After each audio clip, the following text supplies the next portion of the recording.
Tonight, a troubling trend, anti-Semitism surging on Chinese social media since the deadly October 7th Hamas terror attack on Israel. The internet in China is, of course, heavily censored. Posts critical of President Xi Jinping and the Communist Party are usually removed swiftly. So why then would doctored photos of Israeli flags combined with swastikas, as you can see there, be allowed to remain? Well, some experts believe that is no accident. In fact, they suspect that China is exploiting the hateful content to hurt the United States. Will Ripley is out front. As the Israel-Hamas war rages, a battleground of opinions on China's tightly controlled social media. A surge of online hate, very anti-Israel and, in many cases, anti-Semitic, the Israeli embassy in Beijing says.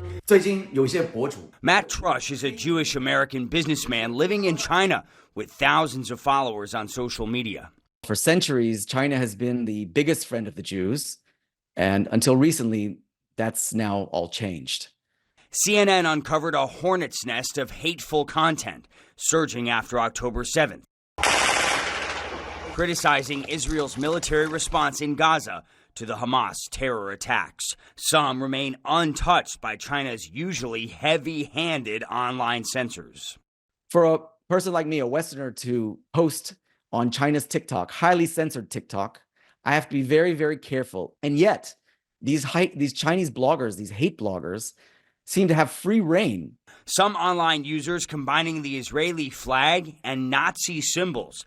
Posted by netizens, the German embassy in China says the images are, quote, degrading to human dignity, and calls the posters ignorant idiots or shameless bastards. Some people buying Israeli flags on Taobao, China's online shopping platform, just to step on them and post the pictures online. Even the Shanghai Jewish Refugees Museum, a longtime symbol of Chinese Jewish history, facing a flood of social media comments demanding its demolition. Adding fuel to the online firestorm, some state media outlets accusing Israel of committing war crimes. Beijing has not condemned Hamas, but has called for Israel to stop its, quote, collective punishment in Gaza.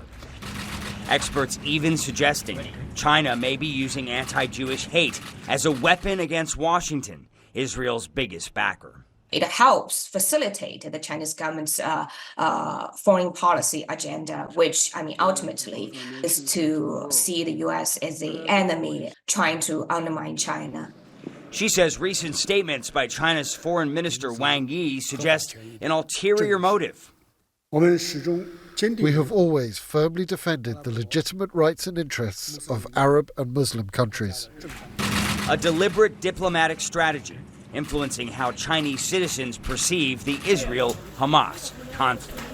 If there's one thing we know about Chinese social media, it is very tightly controlled. Even material that is deemed marginally sensitive to the Chinese Communist Party often gets censored. So the relative lack of censorship around this anti-Semitic, hate-filled content does raise questions tonight about whether this behavior is being at least tacitly approved by the Chinese government. And this, of course, raising concerns, Erica, amongst the Jewish community in China that this is now a new reality they have to confront.